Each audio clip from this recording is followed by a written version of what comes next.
ఆకాశంలోని పలచని మేఘాలు మన భూమిని చల్లబరుస్తాయా లేక మరింత వేడెక్కిస్తాయా? అది నిజంగా ఆలోచించాల్సిన విషయమే. అవును. అలాగే ఒక నది మధ్యలో ఏకంగా ఒక జిల్లా అంత పెద్ద దీవి ఏర్పడటం అసలు సాధ్యమేనా?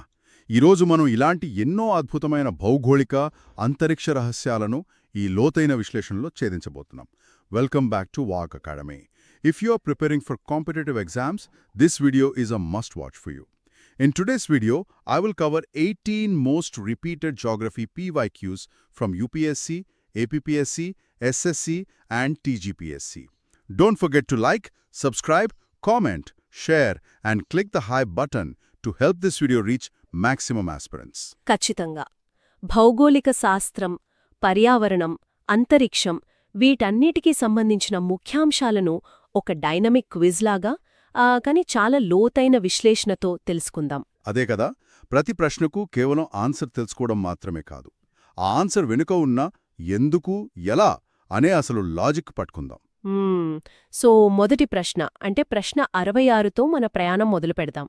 సరే, స్టార్ట్ చేద్దాం. రైట్. ప్రశ్న 66 ఏంటంటే, భీమా నది కింది వాటిలో ఏ నదికి ఉపనది? మన ముందు 4 ఆప్షన్లున్నాయి.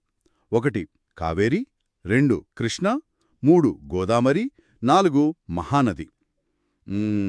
ఈ నదులన్నీ వినడానికి మనకు చాలా పరిచయం ఉన్నవే, కానీ ఇక్కడ సరైన కనెక్షన్ ఏంటి అంటారు? ఇక్కడ సరైన కనెక్షన్ ఆప్షన్ 2 అండి. అదే కృష్ణానది. భీమానది గురించి మాట్లాడుకునేటప్పుడు మనం మహారాష్ట్ర భౌగోళిక స్వరూపాన్ని ఒక్కసారి ఊహించుకోవాలి. ఓహో, అంటే మహారాష్ట్ర నుంచి వస్తుందా? అవును. పశ్చిమ కనుమల్లోని భీమాశంకర్ అనే ఎత్తైన అటవీ ప్రాంతంలో ఇది పుడుతుంది. అక్కడి నుంచి దాదాపు 861 కిలోమీటర్లు ప్రయాణించి కర్ణాటకలోని రాయచూర్ దగ్గర కృష్ణానదిలో కలుస్తుంది. అలాగా? మరి మిగతా ఆప్షన్లు ఎందుకు కాదంటారు? మిగతా ఆప్షన్లు ఒక్కసారి గమనిస్తే లాజిక్ ఎంత సింపుల్గా ఉంటుందో మనకు అర్థమవుతుంది. మొదటి ఆప్షన్ కావేరీ నది కదా, అది చాలా దక్షిణాన కర్ణాటక, తమిళనాడులో ఉంది. దానికి భీమాతో భౌగోళికంగా అసలు ఎలాంటి సంబంధం ఉండదు. కరెక్ట్, చాలా దూరం కదా. అవును. అలాగే గోదావరి నదికి ప్రాణహిత, ఇంద్రావతి లాంటి ఉపనదులు ఉన్నాయి కాని భీమ కాదు. ఇక మహానది అంటారా, అది తూర్పు వైపు ఛత్తీస్గఢ్, ఒడిశాలలో ప్రవహిస్తుంది. అంటే జాగ్రఫీలో మ్యాప్ రీడింగ్ చాలా ముఖ్యమన్నమాట. ఖచ్చితంగా.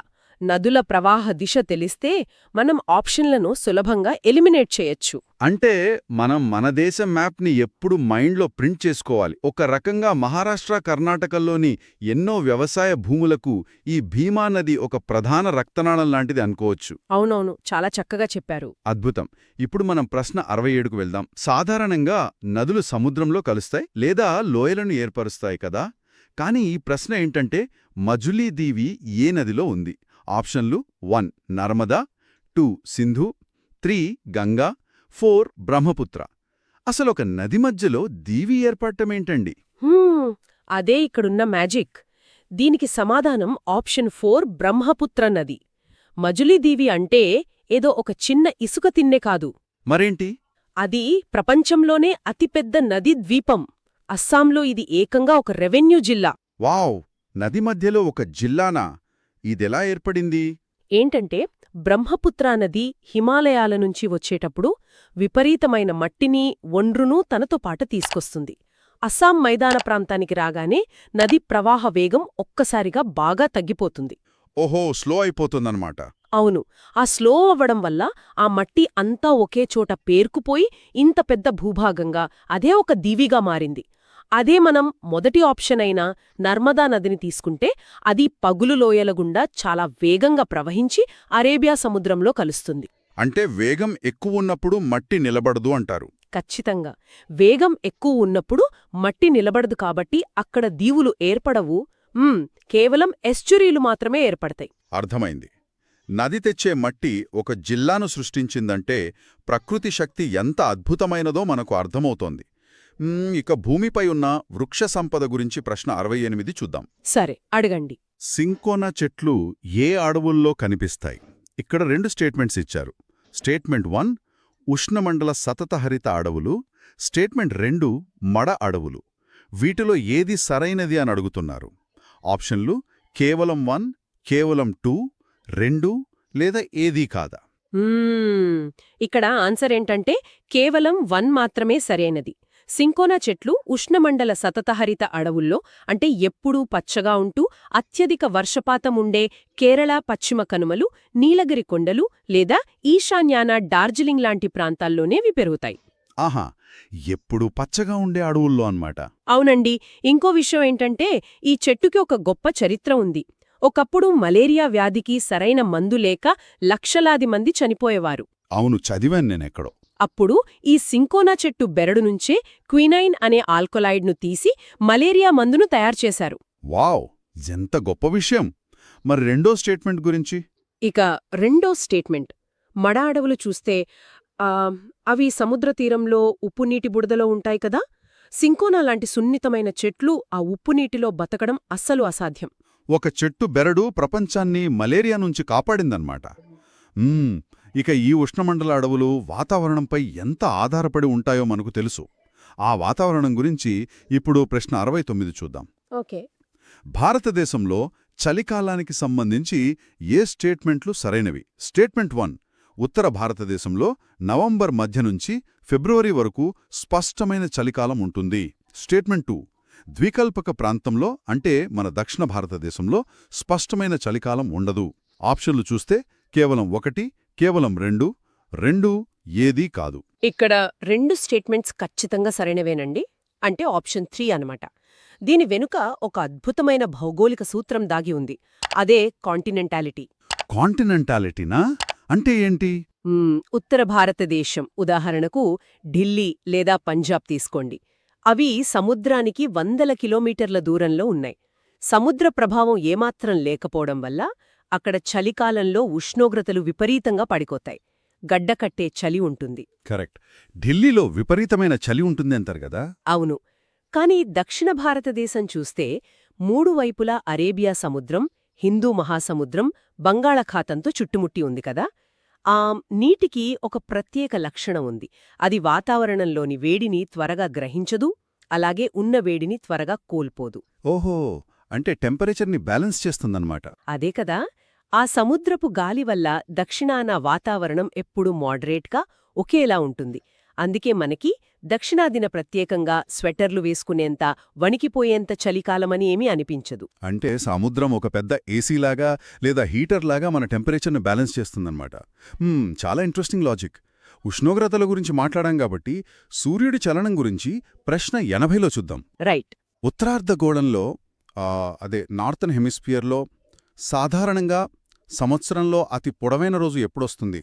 ఆప్షన్లు 1 జూన్ మొదటి సగం, 2 జూన్ రెండో సగం, 3 జూలై మొదటి సగం, 4 జూలై రెండో సగం. భూమి తన అక్షం మీద 23.5 డిగ్రీలు వంగి సూర్యుడు చుట్టూ తిరుగుతుందన్న విషయం మనకు తెలిసిందే కదా. అవును.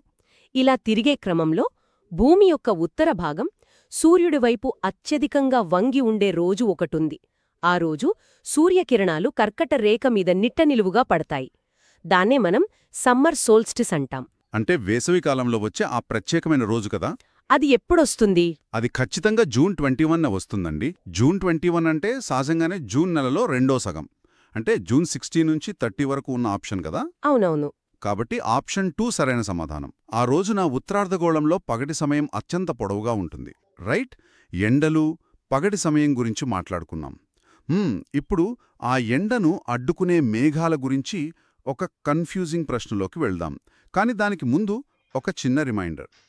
Don't forget to like, subscribe, comment, share and click the hype button to help this video reach maximum aspirants. సరే, కంటిన్యూ చేద్దాం. ఇప్పుడు ప్రశ్న 71. ఇదొక బ్రెయిన్ టీజర్ లాంటిది అనుకోండి. మేఘాలకు సంబంధించిన 2 స్టేట్మెంట్స్ ఇవి. స్టేట్మెంట్ 1, ఎత్తైన మేఘాలు సౌర వికిరణాన్ని పరావర్తనం చెందించి భూమిని చల్లబరుస్తాయి. స్టేట్మెంట్ 2, తక్కువ ఎత్తులో ఉండే మేఘాలు భూమి వేడిని గ్రహించి వాతావరణాన్ని వేడెక్కిస్తాయి. ఆప్షన్లు కేవలం 1, కేవలం 2, 2 ఏదీ కాదు. సాధారణంగా మనం మేఘాలుంటే వాతావరణం చల్లగా ఉండాలి అనుకుంటాం కదా. ఏంటి మీ ఆన్సర్? చాలామంది అలాగే అనుకుంటారు. కానీ ఇక్కడ ఆప్షన్ 4 సరైనది. అంటే ఏదీ కాదా? అవును. ఇచ్చిన 2 స్టేట్మెంట్స్ పూర్తిగా తప్పు. ఇక్కడ మెకానిజం ఎగ్జాక్ట్గా రివర్స్లో ఉంటుంది. రివర్స్లోనా? ఎలాగా? ఏంటంటే ఎత్తైన మేఘాలు చాలా పలుచగా ఉంటాయి. అవి సూర్యుడి నుంచి వచ్చే కాంతిని సులభంగా భూమిపైకి రానిస్తాయి.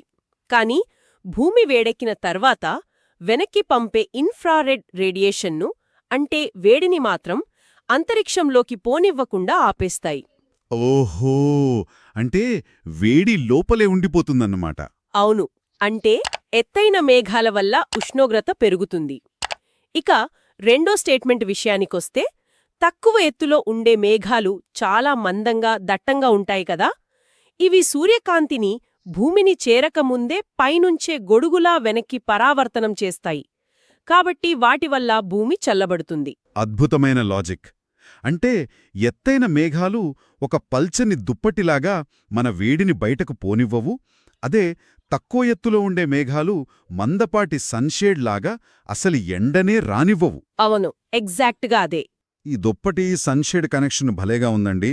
ఆకాశంలోని మేఘాల నుంచి మరింత పైకి అంతరిక్షంలోకి వెళ్దాం మనం. ప్రశ్న 72.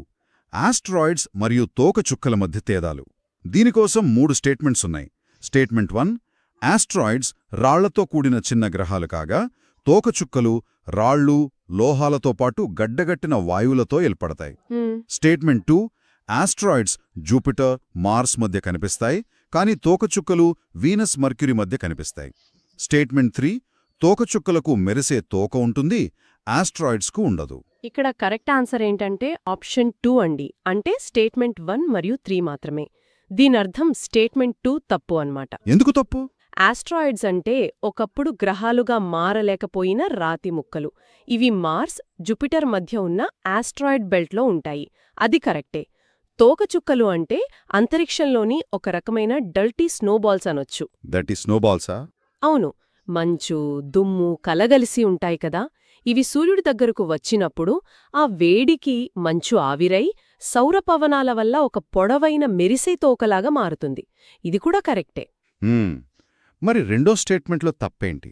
స్టేట్మెంట్ 2లో తోకచుక్కలు వీనస్, మెర్క్యూరీ మధ్య పుడతాయి అని ఇచ్చారు కదా. అది 100% తప్పు. తోకచుక్కలు సూర్యకుటుంబం అంచున ఉండే క్యూపర్ బెల్ట్ లేదా ఊర్ట్ క్లౌడ్ అనే అత్యంత శీతల ప్రాంతాల్లో పుడతాయి. అక్కడుండి ఎప్పుడో ఒకసారి సూర్యుడి వైపు దూసుకొస్తాయి.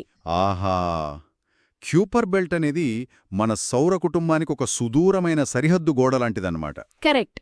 సరే, ప్రశ్న 73 చూద్దాం. సూర్యుడి నుంచి దూరం ఆధారంగా మార్స్, అంగారకుడు మరియు యురేనస్ మధ్య ఉండే గ్రహాలేవి?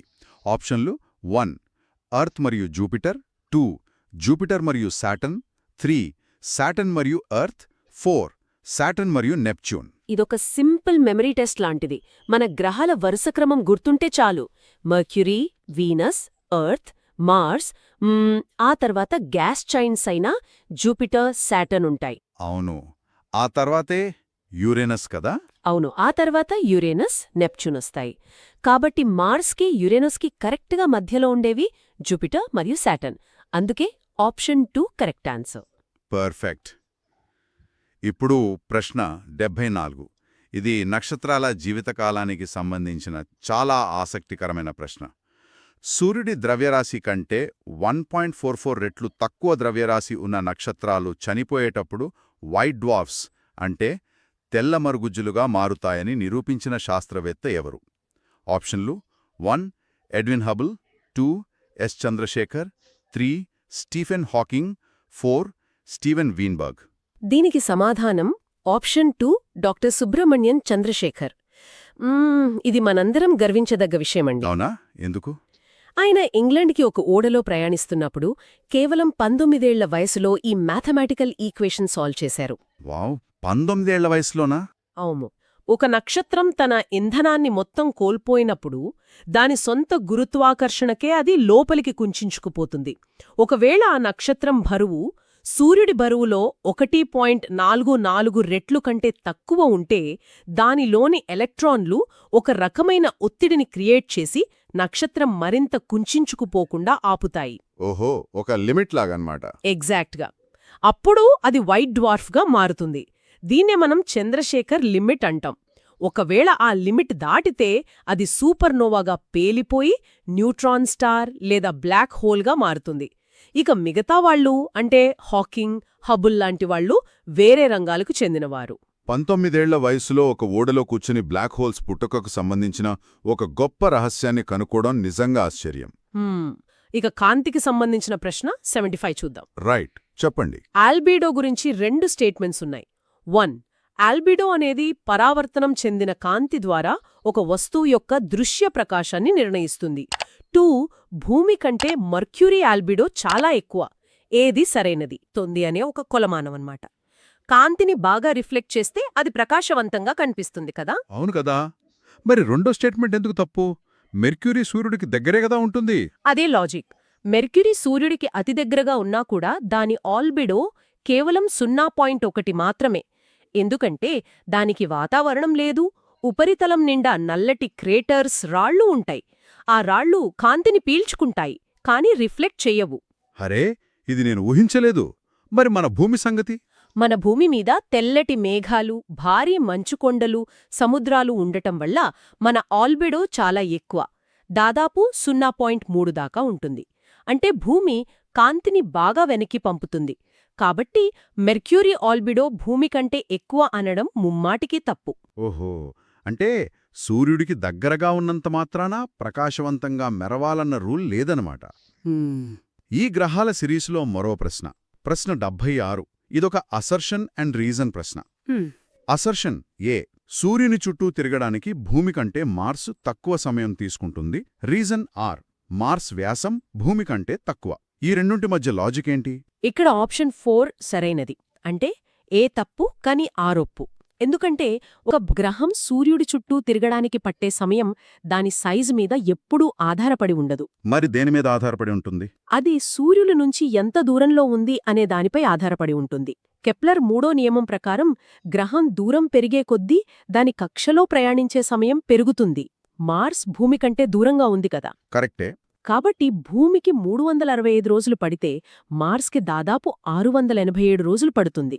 కాబట్టి భూమి కంటే తక్కువ సమయం పడుతుంది అనే అసర్షన్ తప్పు. కానీ దానికిచ్చిన రీజన్ చూస్తే మార్స్ వ్యాసం భూమి కంటే తక్కువ అనడం 100% నిజం. సైజులో మార్స్ భూమిలో సగమే ఉంటుంది. దుదంగా పనిచేసింది ఇక్కడ కెప్లర్ లాజిక్. సరే, ఇప్పుడు అంతరిక్షం నుంచి మనం తిరిగి భూమి మీదకు, ముఖ్యంగా మన ఇండియా జాగ్రఫీలోకొచ్చేద్దాం. ఈ సెక్షన్కి వెళ్లే ముందు ఒక చిన్న విషయం. Don't forget to like, subscribe, comment, share and click the hype button to help this video reach maximum aspirants. And also, for more updates, join our Telegram channel. The link is given in the description. Okay, continue చేద్దాం. Welcome back. ఇప్పుడు ప్రశ్న 77. సట్లెజ్ మరియు కాళీ నదుల మధ్య ఉన్న హిమాలయాలను ఏమంటారు? ఆప్షన్లు చూస్తే 1. పంజాబ్ హిమాలయాలు, 2. కుమావోన్ హిమాలయాలు, 3. నేపాల్ హిమాలయాలు, 4. అస్సాం హిమాలయాలు. దీనికి సరైన సమాధానం ఆప్షన్ 2 అండి, కుమావోన్ హిమాలయాలు. కుమావోన్ హిమాలయాలా? అవును. భౌగోళిక శాస్త్రవేత్తలు హిమాలయాలను సులభంగా అర్థం చేసుకోవడానికి నదులను ఒక బౌండరీ లైన్స్ లాగా వాడుకున్నారు. పశ్చిమాన సింధూ నది నుంచి సట్లెజ్ నది వరకు ఉన్న పర్వతాలను పంజాబ్ హిమాలయాలు అంటారు. అక్కడ్నుంచి అంటే సట్లెజ్ నది నుంచి కాళీ నది వరకు ఉన్న వాటిని కుమావోన్ హిమాలయాలు అంటారు. ఇవి ఎక్కువగా ఎక్కడుంటాయి? ఇవి ఎక్కువగా ఉత్తరాఖండ్ ప్రాంతంలో ఉంటాయి. ఆ తర్వాత కాళీ నది నుంచి తీస్తా నది వరకు ఉండేది నేపాల్ హిమాలయాలు. ఇక చివరగా తీస్తా నుంచి బ్రహ్మపుత్ర వరకు ఉన్నవి అస్సాం హిమాలయాలు. నదులు ప్రకృతి గీసిన సరిహద్దులన్నమాట. ఇప్పుడు నదుల ఉపనదుల గురించి ఒక జతపరచు ప్రశ్న చూద్దాం. ప్రశ్న 78. కింది నదీ ఉపనది జతలలో ఏవి కరెక్ట్? 1. గోదావరి, వార్ధా. 2. కృష్ణ, ప్రాణహిత. ఇక్కడ కేవలం మొదటి జత మాత్రమే కరెక్టండి. అంటే ఆప్షన్ 1. వార్ధా నది అనేది పెన్గంగా, వైనగంగా నదులతో కలిసి ప్రాణహితగా మారుతుంది. అవునవును, విన్నాను. అనడం కరెక్టే. కాని రెండో ఆప్షన్లో కృష్ణా నదికి ప్రాణహిత ఉపనది అని ఇచ్చారు చూడండి, అది తప్పు. ఎందుకని? కృష్ణానదికి తుంగభద్ర, మూసీ, భీమా లాంటి ఉపనదులున్నాయి కాని ప్రాణహితకు దానికసలు ఎలాంటి సంబంధం లేదు. అది గోదావరి ఉపనది కదా. కాబట్టి రెండో జత తప్పు. క్లియర్గా అర్థమైంది. ఇక మైనింగ్ ఖనిజాల విషయానికి వద్దాం. ప్రశ్న 79. ఏ రాష్ట్రాల్లో ఖనిజాలు, బొగ్గు నిక్షేపాలు సమృద్ధిగా ఉన్నాయి? స్టేట్మెంట్ 1 ఝార్ఖండ్, 2 ఛత్తీస్గఢ్. ఇది చాలా డైరెక్ట్ ప్రశ్న అండి. 2 స్టేట్మెంట్స్ సరైనవే. అంటే ఆప్షన్ 3 మన దేశంలో అత్యధికంగా ఖనిజాలున్న ప్రాంతం ఛోటానాగ్పూర్ పీఠభూమి. ఇది ప్రధానంగా ఝార్ఖండ్, ఛత్తీస్గఢ్, ఒడిశాలో విస్తరించి ఉంది. అక్కడ బొగ్గు గనులు ఎక్కువ కదా. అవును, జార్ఖండ్ అనగానే మనకు ఝరియా, బొకారో లాంటి భారీ బొగ్గు గనులు గుర్తుకొస్తాయి. అలాగే ఛత్తీస్గఢ్లో కోర్బా బొగ్గు గనులు, బైలడిలా ఇనుప గనులు ఉన్నాయి.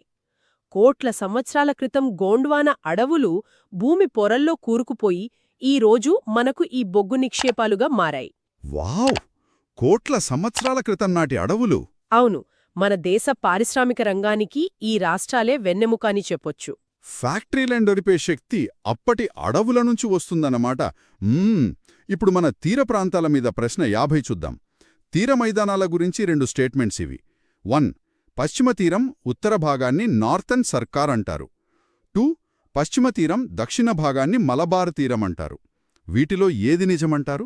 రెండో స్టేట్మెంట్ మాత్రమే నిజం. ఇక్కడ ఒక చిన్న లాజిక్ అప్లై చేద్దాం మనం. ఏంటది?